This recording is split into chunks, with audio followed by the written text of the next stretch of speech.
Hello, everybody.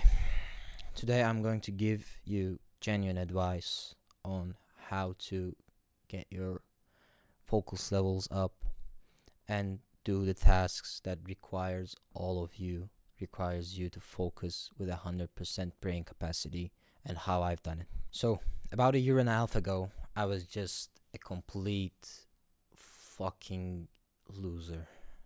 About the time that I didn't know about self improvement, I kind of did, but it was just a type of genre of books that I saw in bookstores, and I didn't really care about that. I kind of always brute force down with my studies because I had the intelligence to go through the education system with ease. When the education system in our country, in Turkey, hit me out of nowhere with the rewarding of practice and repetition and consistency, I was pretty shook with that news because the level that I was on allowed me to be enough, actually more than average, in schools, exams, and shit. But when it came for the university exam, basically in our country, we study for a bigger, national exam that all students take in order to go to university. When that was the case, the rewarding of repetition and practice was the case, I sucked at studying because I understood quickly, but I couldn't bring myself to do enough reps of that, subject or question type so I could learn it and I could solve those questions with ease and less time when the exam came. So I had to study. I realized it 1 year ago, but I realize now that I have just been able to start studying about like a month or two.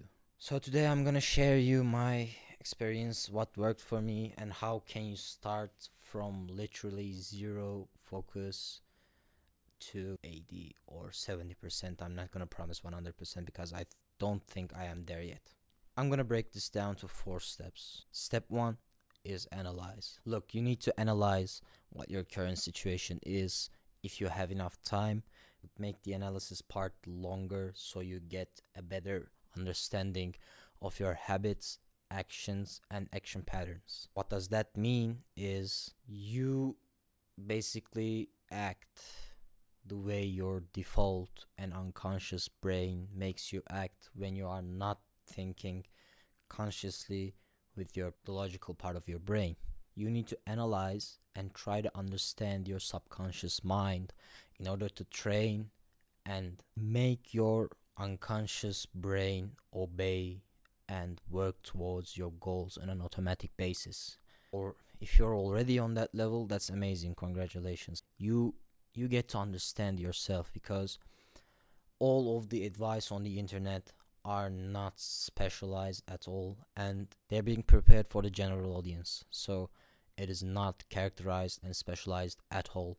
So you have to put your own self into it. So how do you analyze? I suggest using a habit tracker. What a habit tracker is, basically it's a checklist of the habits that you want to be consistent on, and you put marks after every habit that you've done that day. I use an app. I'm not gonna say their name, of course, but you can use an app. You can use the Notes app on your phone. You can, grab a pen and paper, draw, some type of a table of habits, continue working on there. I'm using an app personally, it's better for me, but you must make a habit tracker and track your habits and your behaviors for 1 month. Then you can have concrete data in your hands so you can work better about your behavioral psychology. So the second step is solving the problems. What do I mean by that is basically you have analyzed and you know what you are behaving like at the moment. truthfully with concrete proof. And then you can, think of ideas and better ways to solve the problem in a short term and on the long term. You can use short term solutions if you don't have enough time to, prepare for whatever goal you have or work for whatever thing you do. But the main purpose should be to work for long term answers to your questions. I'm gonna tell you what I did to be able to study. So I would sit down at my desk in my studying place. I would prepare my books, my, pencils, whatever I needed.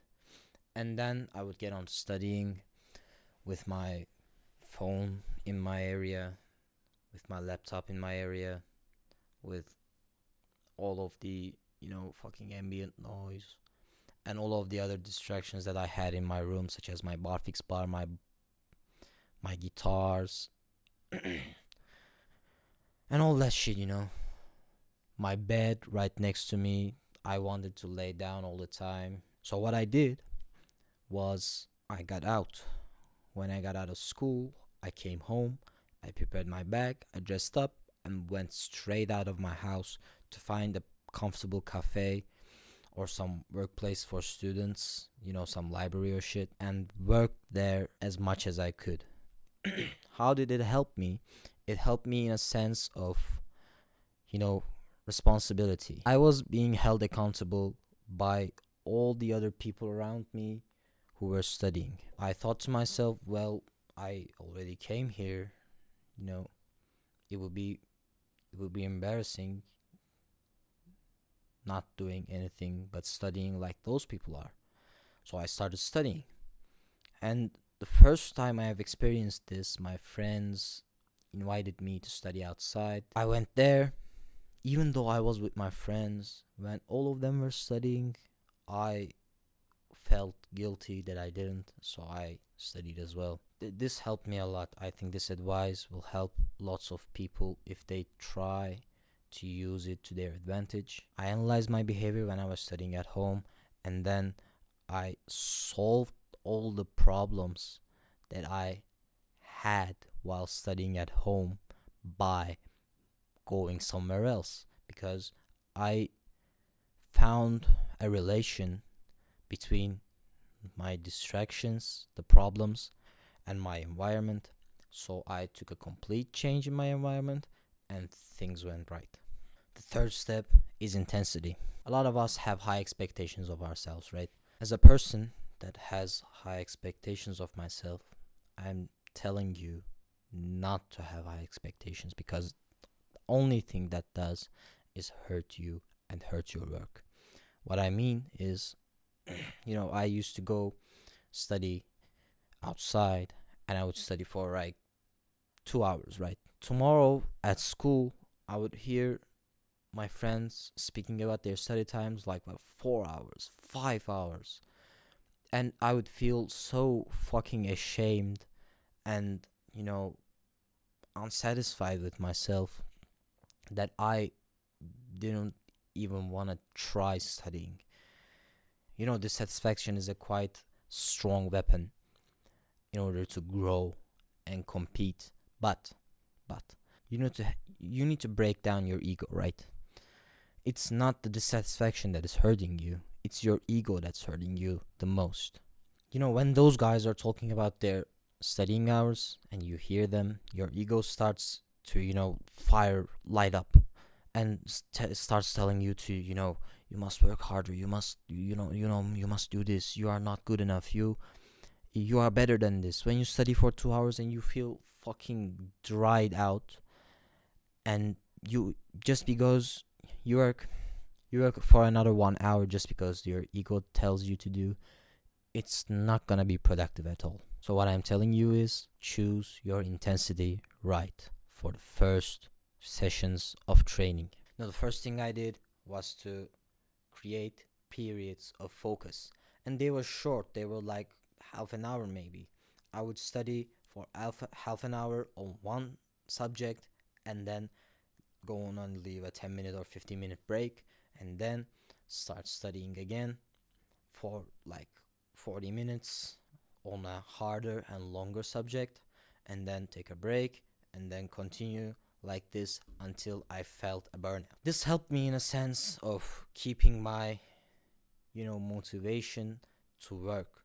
I never had such a big interest in the education system, so it was hard for me to motivate myself in order to study for that shit university exam or whatever.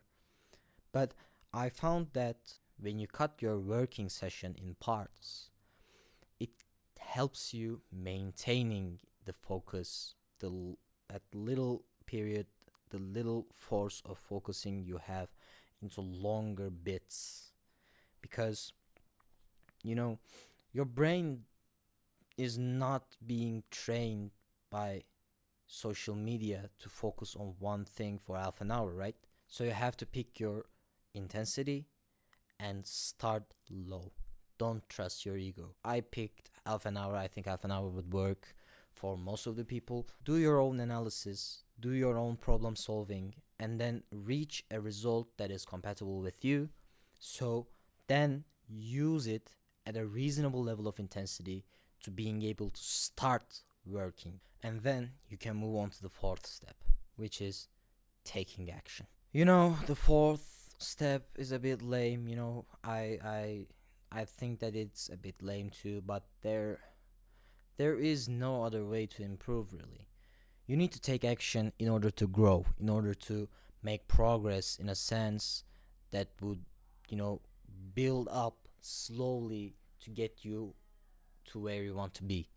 So I started implementing a really powerful technique which is called visualization recently, just recently, and it helps me to keep up with the urges and the lizard part of my brain trying to convince me not to study. It makes me keep up. It makes keeping up with that part easier for me, with meditation, of course. When you visualize yourself completing a task, not doing it, completing it.